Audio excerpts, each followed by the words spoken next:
오늘 말씀은 고린도후서 4장 1절에서 6절까지의 말씀으로 하나님 자녀의 증명서라는 제목으로 말씀드리겠습니다. 고린도후서 오늘 본문 내용은 사도 바울이 고린도 교회에 두 번째로 보내는 편지 내용인데 자신의 그 사도직에 대해서 변호하는 내용입니다. 고린도 교회는 바울이 1년 6개월 정도 걸려서 자비랑으로 설립한 교회였습니다. 그런데 당시 거짓 사도들이 교회 내에 들어와서 바울의 그 사도직에 대해서 의심을 갖게 하고 성도들을 미혹해서 성도들조차도 바울의 그 사도직을 의심하고 바울이 전한 그 복음에 대해서도 잘못된 것으로 오해하고 있었고, 또 바울을 언행이 일치하지 않는 그런 불성실한 사람이라고 비난하기에 이뤘던 것입니다. 그래서 사도 바울은 자신의 그 복음이 전파되는 것에 상당한 타격이 있을 것으로 예상되어서 자신이 바로 예수님에게 진정으로 인정받은 사도라는 것을, 사도직에 대한 그런 변호를 하고 있습니다. 당시 사회는, 이 고린도 사회에서는 어떤 사람의 신분이나 자격을 확인하는 공식적인 추천서가 통행되고 있었습니다. 기독교도 이러한 추천서를 통해서 거짓 교사들을 가려내고 하였습니다. 하지만 사도 바울의 경우에는 그의 사도직을 예루살렘 교회 지도자들과 같이 그 사람들에 의해서 위임된 것이 아니라 부활하신 예수님으로부터 직접 위임받은 것이었기 때문에 추천서 같은 것이 없었던 것입니다. 이러한 이유로 당시 추천서를 갖고 고린도 교회에 들어온 자들이 바울이 추천서가 없다는 이유로 그가 거짓 사도요, 또 그의 복음이 잘못된 것이라고 주장하고 예수 그리스도의 십자가 대속의 은혜의 복음 이외에 구약의 율법을 지켜야 하고 할례를 받아야 구원을 얻는다는 오히려 그들이 잘못된 복음을 전하고 있었습니다. 그래서 사도 바울은 고린도 후서 이 앞에 3장에서 이러한 그들의 주장에 대해서 자신이 진정한 사도이며 그러한 추천서는 없지만 자신이 이 고린도 교인들을 전도하고 성도로 전도했던 것, 그것이 바로 그것이 증명서다, 자신의 사도성을 증명하는 것이다라고 얘기하고 있습니다. 그래서 고린도 후서 3장 2절과 5절 내용을 보면 자신의 그 추천서는 한시적인 종이와 먹으로 쓴 것이 아니라 하나님의 영으로 말미암아 육의 신비에 쓴 영원한 것이다 라고 밝히고 있습니다. 그들이 주장하고 있는 그 구약의 율법은 인간을 정죄하고 심판하는 기능을 가지고 있습니다. 그래서 사람들을 구원의 길로 인도는 하지만 그 율법 자체가 구원을 주시는 것이 아니라 이제 신약의 그 구약의 예언을 성취하신 예수님의 그 십자가 대속, 그것이 바로 인간을 구원하는 복음임을 믿어야 하는 것이죠. 그래서 사도 바울은 예수님에게 그 다메섹 도상에서 이방인의 선교사로 부름받았고 바로 이 복음을 전하는 새 언약의 사도로 부름받았다고 주장하고 있습니다. 고린도 후서 3장 6절에 하나님께서 우리에게 새 언약의 일꾼이 되는 자격을 주셨습니다. 이 새 언약은 문자로 된 것이 아니라 영으로 된 것입니다. 문자는 사람을 죽이지만 영은 사람을 살립니다. 이렇게 표준 세번역에 이 말씀을 하고 있는 것입니다. 구약의 율법, 옛 언약은 우리 인간에게 생명을 주지 못합니다. 정죄와 심판의 기능을 가지고 죄를 통해서 인간에게 죽음이 온다는 것을 알려주는 것이 바로 구약의 율법입니다. 그래서 하나님께서 신약의 예수님을 통해서 새 복음을 주신 것, 이것이 복음입니다. 로마서 8장 2절에 이는 그리스도 예수 안에 있는 생명의 성령의 법이 죄와 사망의 법에서 너를 해방하였습니다. 바울 자신은 바로 이 생명의 복음을 증거하기 위해 세운 진정한 사도요, 새 언약의 일꾼으로 부름받았다는 것을 이 앞에 3장에서 설명하고 있습니다. 그래서 이제 4장서부터는 이 부름받은 일꾼으로 이 사도직을 수행하는 자세에 대해서 세 가지로 설명해 주고 있습니다. 첫 번째는 그는 이 직분, 사도직을 하나님의 국률하심으로 택함 받았기 때문에 낙심하지 않는다고 말하고 있습니다. 고린도후서 4장 1절에 그러므로 우리는 하나님의 자비를 힘입어서 이 직분을 맡고 있으니 낙심하지 않습니다. 새 번역에서 이렇게 얘기하고 있습니다. 자신에게 주신 그 하나님의 사도라는 직분은 바로 하나님의 긍휼하심 때문에 본인이 받았다는 것입니다. 그래서 바울은 낙심하지 않는다고 말하고 있습니다. 원래 사도 바울은 디모데전서 1장 13절에 보면 내가 전에는 비방자요 박해자요 폭행자였으나 도리어 긍휼을 입은 것은 내가 믿지 아니할 때에 알지 못하고 행하였습니다. 사도 바울은 예수님을 믿기 전에는 오히려 예수 믿는 사람들을 핍박하는 자였다는 것이죠. 근데 예수님께서 바로 그를 택하여 이방인의 선교사로 세워주신 것입니다. 그래서 사도 바울은 그 긍휼하심으로 자신이 직분을 받았기 때문에 어떠한 고난이나 역경이 와도 자신은 낙심하지 않는다고 고백하고 있습니다. 사실 우리도 죄인이었지만 그 예수님의 사랑 때문에 구원받아서 하나님의 자녀가 되고 영원한 생명을 누리게 된 것이죠. 에베소서 2장 3절에서도 보면은 전에는 우리도 다 그 가운데서 우리 육체의 욕심을 따라 지내며 육체와 마음에 원하는 것을 하여 다른 이들과 같이 본질상 진노의 자녀이었더니 긍휼이 풍성하신 하나님이 우리를 사랑하신 그 큰 사랑을 인하여 허물로 죽은 우리를 그리스도와 함께 살리셨고 너희는 은혜로 구원을 받은 것이라. 하나님의 긍휼하심으로 우리도 하나님의 자녀로 택함을 받았다는 것입니다. 그래서 사도 바울은 그런 긍휼하심에 자신에게 주신 그 사도의 직분을 받았기 때문에 낙심하지 않는다고 그것이 바로 낙심하지 않는 것이 바로 자신이 사도라는 것을 증명하는 것이라고 말해주는 것이죠. 두 번째 2절에 보면은 사도 바울은 사도직의 복음을 잘 전하는 그것을 잘 수행하기 위해서 사람들 앞에서 정직하고 의로운 삶으로 살았다고 여기서 얘기하고 있습니다. 2절에 보면 이에 숨은 부끄러움의 일을 버리고 속임으로 행하지 아니하며 하나님의 말씀을 혼잡하게 하지 아니하고 오직 진리를 나타내므로 하나님 앞에서 각 사람의 양심에 대하여 스스로 추천하노라. 추천하노라. 떳떳하다는 것입니다. 자신이 사람들 앞에서 양심에 꺼리끼는 일들을 하지 않았고 여기 세 번역에 보면은 2절에 우리는 부끄러워서 드러내지 못할 일들을 배격하였습니다. 우리는 강교하게 행하지도 않고 하나님의 말씀을 왜곡하지도 않습니다. 우리는 진리를 환히 드러냄으로써 하나님 앞에서 모든 사람의 양심에 우리 자신을 떳떳하게 내세웁니다. 사도 바울은 자비량으로 일을 하였기 때문에 남의 그것을 탈취하는 그런 사람이 아니었습니다.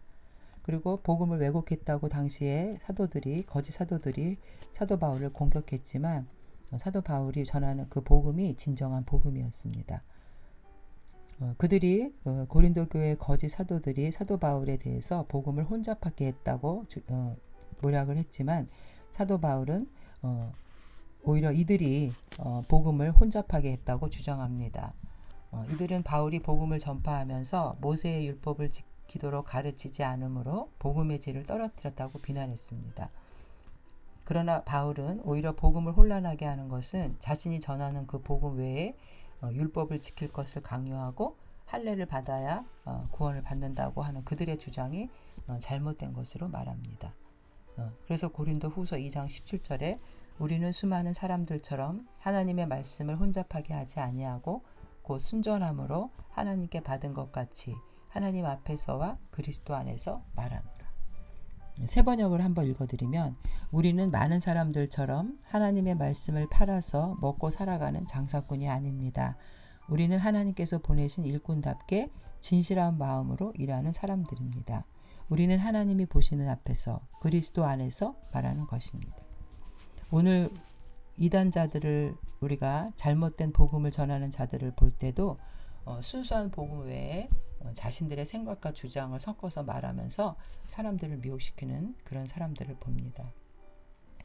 고린도전서 2장 4절에도 내 말과 내 전도함이 설득력 있는 지혜의 말로 하지 아니하고 다만 성령의 나타나심과 능력으로 하여 너의 믿음이 사람의 지혜에 있지 아니하고 다만 하나님의 능력에 있게 하려 하였노라.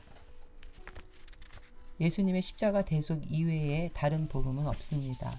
오직 예수님의 십자가 보혈의 공로를 믿는 자만이 구원을 얻는 것이죠. 사도 바울은 이 복음 순수한 복음에 율법을 지켜야 하고 할례를 받아야 한다는 추가시키는 그 복음을 오히려 혼란하게 하고 복음을 왜곡시키는 거라고 주장했습니다. 베드로전서 2장 12절에 너희가 이방인 중에서 행실을 선하게 가져 너희를 악행한다고 비방하는 자들로 하여금 너희 선한 일을 보고 오시는 날에 하나님께 영광을 돌리게 하려 함이라. 복음을 전하는 사도들이 행실을 선하게 가져서 그 삶의 열매가 없다면 사람들은 복음을 받아들이지 않습니다. 그 사람의 그 삶의 열매를 통해서 그 사람의 인격을 알 수 있는 것처럼 사도 바울은 복음을 위해서 그의 삶도 의롭고 정직한 삶으로 본이 되었다고 주장하고 있습니다. 이렇게 사도 바울이 복음을 전해도 그들이 복음을 거절하고 배격하는 것은 사단의 방해 때문입니다. 3절과 4절을 읽어보면 만일 우리의 복음이 가리었으면 망하는 자들에게 가리어진 것이라. 그 중에 이 세상의 신이 믿지 아니하는 자들의 마음을 혼미하게 하여 그리스도의 영광의 복음의 광채가 비치지 못하게 함이니 그리스도는 하나님의 형상이니라. 복음을 전하지만 사단이 그의 마음을 붙들고 있다면 그는 복음을 받아들일 수 없는 것이고 하나님의 진리를 들어도 깨닫지 못할 만큼 그의 마음이 강팍해져 있기 때문이라는 것입니다. 여기서 이 세상의 신이라는 것은 바로 공중 권세 잡은 자, 어둠의 세상 주관자 사단을 말하고 있습니다. 많은 사람들은 자신이 이 사단에게 사로잡혀서 그의 뜻대로 행하면서도 그것을 깨닫지 못하고 있습니다. 고린도전서 10장 20절에 무릇 이방인이 제사하는 것은 귀신에게 하는 것이요 하나님께 제사하는 것이 아니니 나는 너희가 귀신과 교제하는 자가 되기를 원하지 아니하노라. 많은 사람들은 자신이 하나님을 섬기지 않을 뿐이지 사단을 섬기고 있지는 않다고 하지만 하나님을 섬기지 못하는 사람은 바로 그가 사단의 노예가 되어 있어서 자기도 모르게 사단을 섬기고 있는 것이 되는 겁니다. 마태복음 6장 24절에도 한 사람이 두 주인을 섬기지 못할 것이니 혹 이를 미워하고 저를 사랑하거니와 혹 이를 중히 여기고 저를 경히 여김이라. 너희가 하나님과 재물을 겸하여 섬기지 못하니. 사단이 이 멸망하는 자의 마음을 혼미케 하여서 영안을 어둡게 하고 예수 그리스도의 영광을 보지 못하게 하므로 결과는 멸망으로 이끌고 가게 되는 것입니다. 사탄은 예수님을 광야에서 40일 동안 금식한 그 예수님에게도 찾아와서 시험하였습니다. 결국 사탄이 예수님을 시험한 내용은 부와 명예와 권력에 대한 그 인간의 탐욕이었습니다. 사람들은 이 사단에게 속아서 이 허무한 세상의 것들을 쫓아 살기 때문에 영원한 진리이며 생명을 얻는 이 영생을 얻는 복음을 듣기를 거부하고 있는 것입니다. 그래서 고린도전서 1장 18절에도 십자가의 도가 멸망하는 자들에게는 미련한 것이요 구원을 받는 우리에게는 하나님의 능력이라.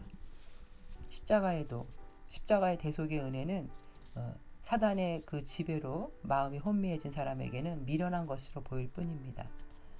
그러나 성령으로 구원받고 예수님의 십자가 보혈에 구원받고 성령의 조명을 받는 하나님의 자녀는 십자가가 바로 능력임을 깨닫게 되는 것이죠.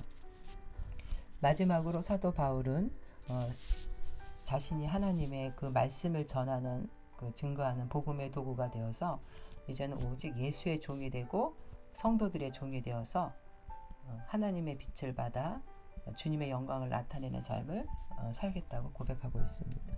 5절에 보면 우리는 우리를 전파하는 것이 아니라 오직 그리스도 예수의 주 되신 것과 또 예수를 위하여 우리가 너희의 종된 것을 전파함이라. 어두운데 빛이 비치라 말씀하셨던 그 하나님께서 예수 그리스도의 얼굴에 있는 하나님의 영광을 아는 빛을 우리에게 마음에 비추셨느니라. 여기서 빛이라고 하는 것은 태초에 하나님께서 천지를 창조하셨던 창세기 1장 3절에 그 사물을 분간할 수 있는 자연의 빛을 말하고 두 번째는 바로 영적인 빛을 말하는데 그리스도 예수가 지니신 하나님의 모습을 알아볼 수 있는 빛을 말합니다. 예수님을 통해서 우리는 하나님을 깨닫게 되는 것이죠. 예수님이 빛을 비추셨기 때문에 우리는 하나님을 알 수 있다는 것입니다. 사도 바울이 다메섹 도상에서 체험한 빛을 말하죠. 사도행전 9장 3절에 사울이 길을 가다가 다메섹에 가까이 이르더니 호련히 하늘로부터 빛이 그를 둘러 비추는지라. 영적으로 무지해서 그리스도를 믿는 사람들을 죽이려고 쫓아갔던 사도 바울의 그 빛을 통해서 영안이 열려 예수님께서 하나님이라는 걸 알게 됩니다. 그래서 그는 이제 하나님을 전하기 위해서 예수 그리스도의 복음을 전파하는 이방인의 선교사로 쓰임을 받게 되는 것이죠. 우리가 이사야 35장 1절과 2절을 보면 광야와 메마른 땅이 기뻐하며 사막이 백합화 같이 피어 즐거워하며 무성하게 피어 기쁜 노래로 즐거워하며 레바논의 영광과 갈멜과 사론의 아름다움을 얻을 것이라. 그것들이 여호와의 영광 곧 우리 하나님의 아름다움을 보리로다. 이 말씀은 영적으로 죽어있던 자들이 예수 그리스도를 통해서 하나님을 알게 되고 또 예수님을 믿어서 구원에 이른다는 것을 예언한 내용입니다. 그리스도를 통해서 하나님을 아는 빛을 받은 자들이 바로 성도가 되는 것이죠.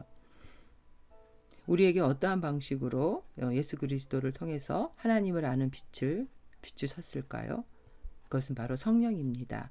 우리는 성령을 통해서 예수님이 하나님의 아들이고 예수님의 인격과 그 삶을 통해서 하나님이 어떤 분인가를 깨닫게 되는 것이죠.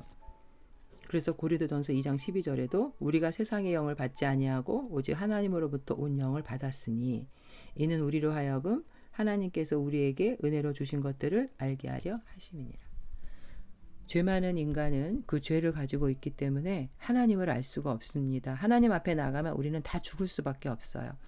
그러나 예수님이 우리와 하나님 사이에 화목제물이 되어서 대신 죽어주셔서 그 예수님의 십자가 대속으로 말미암아 우리가 죄 용서를 받고 구원을 얻게 돼서 하나님을 알게 되고 하나님께로 나아갈 수 있는 길이 열린 것입니다.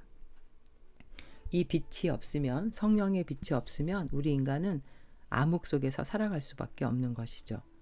사도 바울은 이제 그 주님이 비춰주신 그 빛으로 말미암아 예수 그리스도가 누구인지를 깨닫게 되었고 그 하나님의 영광을 위해서 살아가는 사도가 되었다는 것이죠. 주님의 영광은 세상의 명예나 영광, 자랑이 아닙니다.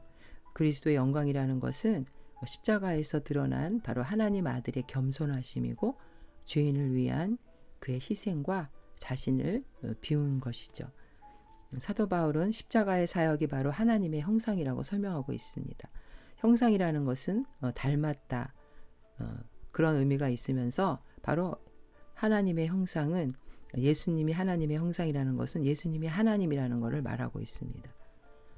결국 예수님을 믿지 않는 자들은 자신의 영광과 명예를 사랑하는 자들이고 그래서 십자가의 영광을 받아들이지 않는 것입니다.